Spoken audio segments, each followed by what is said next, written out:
A word on passion.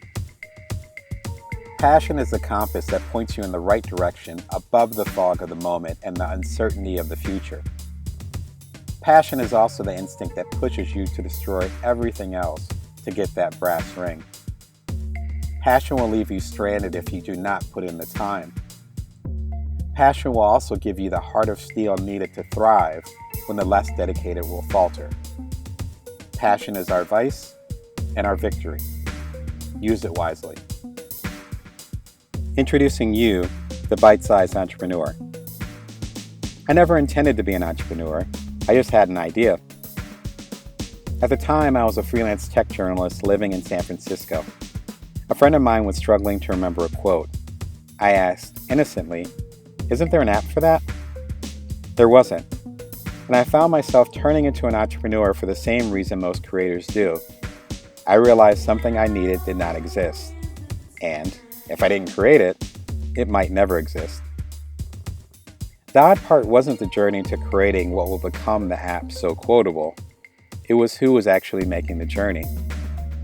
I wasn't a young, hooded Harvard dropout like Facebook's Zuckerberg, nor was I a brash, brilliant college dropout like Apple's Jobs, nor a rich, hip, LA kid like Snapchat's Spiegel.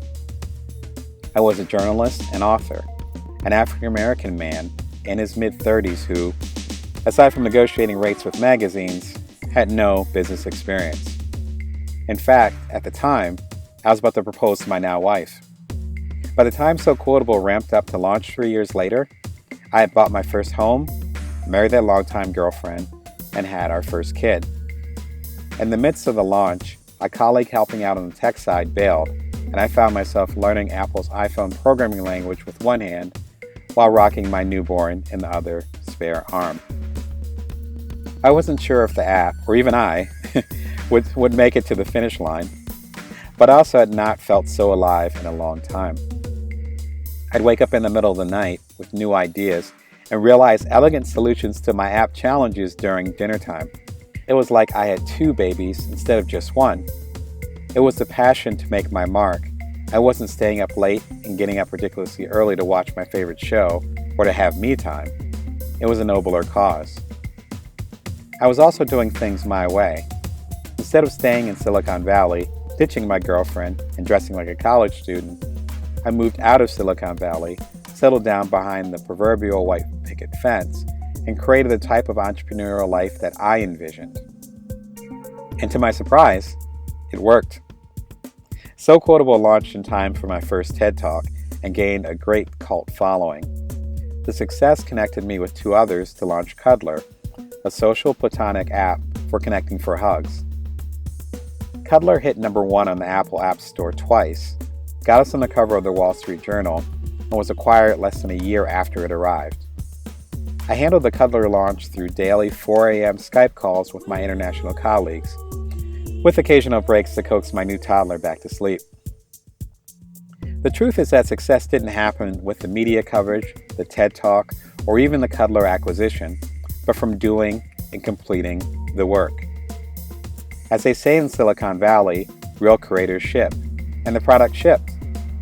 As soon as I met someone, told them about So Quotable, and said you can download it off the Apple App Store now, I won. You absolutely have the ability to follow your passion, fulfill a public or personal need, and make a legacy for yourself within the structure of your 9-to-5, your family life, or your daily grind. Never before have we been more capable to pursue our passions within the time we have. Like kids jumping double Dutch rope, we have more room for our dreams than we think. It's just a matter of good strategy and timing. And perhaps that side hustle we create will become the foundation for the rest of our careers. Bite-sized entrepreneurs incorporate brilliant startup techniques into their daily lives, giving themselves the focus and drive to pursue new passions while still being true to where they are in their personal and professional needs.